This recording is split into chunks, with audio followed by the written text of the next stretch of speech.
bakit nagkakaroon kami ng rebellion spirit. Lord God, help us na mga salita mo ang maghari sa aming mga puso upang ang espiritu na to ay hindi maghari sa amin. Lord, tulungan mo po ang bawat isa. We know, Lord God, Jesus, na we are all busy sa aming mga trabaho kung bakit nawawalan kami ng time na makinig at magbasa, mag-aral na yung mga salita. Lord, hindi po ito dahilan para po mawalan kami ng oras sa pakikinig sa iyo at sa pag-aaral na iyong mga salita. Tulungan mo po ang bawat isa. Tulungan mo po ang lahat ng miyembro ng community nito. Palayain mo kami sa spirito na ito na nagiging dahilan kung bakit patuloy na nagkakaroon kami ng rebellion spirit, Lord God. Lord, help us. Help us, Lord God. Right now, Lord God, we beg you. We beg you na tulungan mo kami magpalaya sa spirito na ito, Lord God. Help us that the Holy Spirit continue sa Kanya kami manahan sa walang mong Espiritu, Panginoon, upang ang kapayapaan lagi sa aming pagsunod sa iyo ang maghari sa aming mga puso. Father God, help us, especially right now yung mga kapatiran namin na nagiging dahilan o sila ang nagiging dahilan, Panginoon, ng pagkakaroon ng kanya-kanyang sa aming mga community o sa aming mga shelter. Lord, yung mga binabarang nila na ansin, buwagin mo at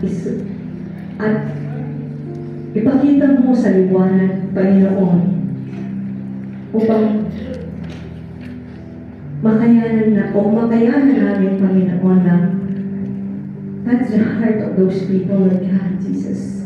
Touch the heart of that people right now, Lord God, Jesus, na you love them, Lord God, Jesus. And in this community, Lord God, we are here to serve you. Hindi po, Panginoon, maghintay niya. Lord, we are here in this community to serve you. Ito nawa po ang maghal. Ito nawa po, Panginoon, ang may sa puso at may sa buhay namin, Panginoon, upang laging kababaang loob ang maghari sa aming Panginoon. We ask the wisdom and discernment also to identify all these threats and the courage to stand, Lord God Jesus, sa katotohanan. Also, we ask you, Lord God, to surround this community with your peace that the world cannot give, na yung mundo hindi mabibigay, Panginoon. Our Father, kayo po ang aming pastor. Kayo po ang aming pastor na alam namin kahit sa mga maraming pagsubok na aming tinatahak, kalong-kalong mo kami. Hindi kami mabubuhat, Panginoon. Lord, help us yung mga salita mo ang maghari sa aming mga buhay. Maraming salamat po in advance, Lord God Jesus, that we know, Lord God, the peace will reign again in our community. Amen. Thank you, Lord Jesus. Thank you.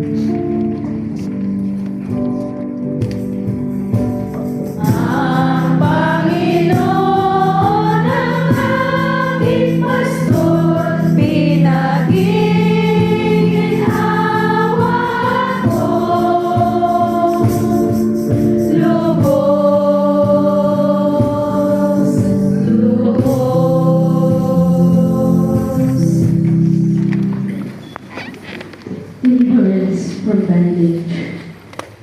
Heavenly Father, we come before you in the mighty name of Jesus Christ, our Lord and our Savior, seeking deliverance from any spiritual bondage or strongholds that have taken hold in our lives right now. We pray for strength to overcome. We renounce and repent of any sins, habits, decisions, or actions in the past that have opened the door to these struggles. We close those doors now in the mighty name of Jesus. We plead the blood of Jesus Christ to cancel all commands of the powers of darkness and break every chain of the spiritual bondage. We ask that you break the power of the enemy over our lives right now, and by the power of the Holy Spirit, set us free from all form of bondage.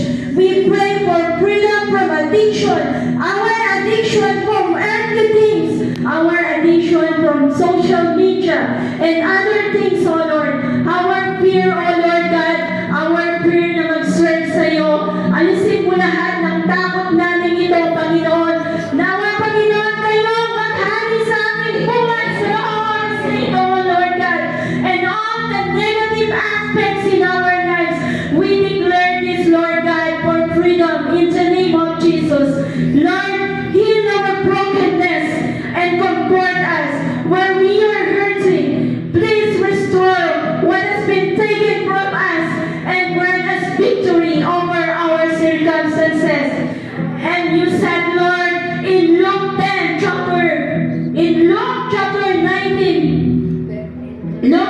verse 19, that you have given us the power and authority to trample all the snakes and scorpions in our life right now, to overcome by the power of the enemy. Yes, O Lord God, and may the power of your Holy Spirit work in us right now. Be with us right now, Lord. Lead us right now. And may the blood of Jesus Christ cover each and every one of us, including all our family members, O Lord.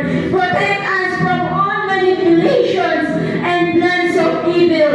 And when we walk, Lord God, may we walk and live ourselves according to your holy will. Thank you, Lord God, and thank you, Jesus, for all the victory. In Jesus' mighty name, amen and amen. Thank you, Lord.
stubbornness, criticalness, and division.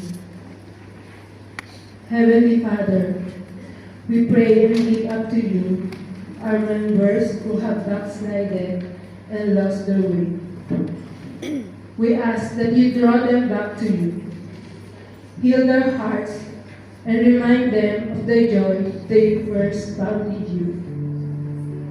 Remove the distractions and worldly influences that have caused them to stray, and fill them with a renewed passion for your presence and for your word. We also pray for those who may still have stubborn hearts and rebellious spirit in them. We ask you, Lord, to break down the walls of pride, rebellion, jealousness, envy, and all the negative spirit that prevent from submitting to your will.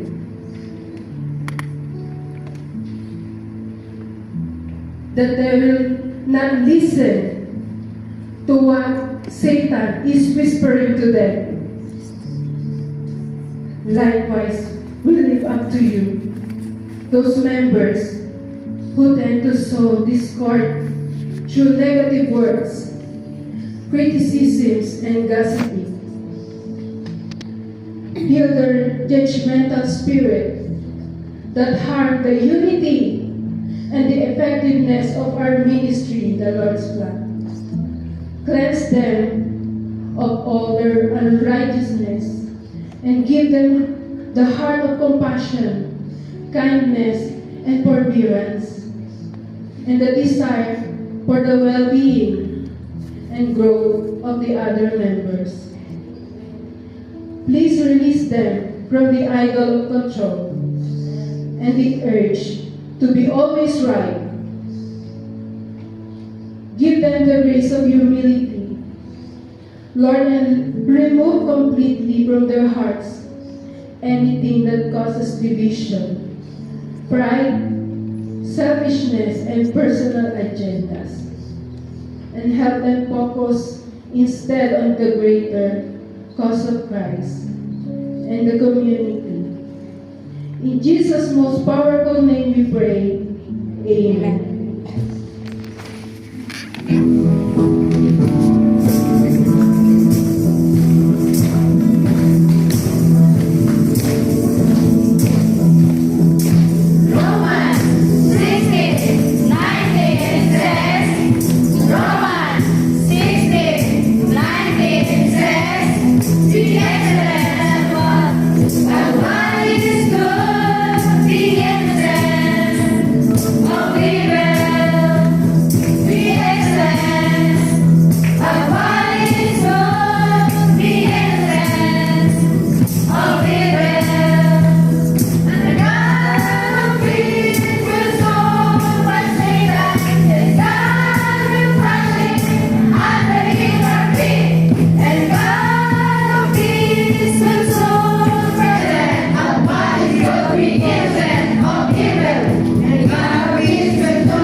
Prayer for spirituality of members and prayer life. Heavenly Father, we pray and lift up to you all members of our community, that they may grow spiritual maturity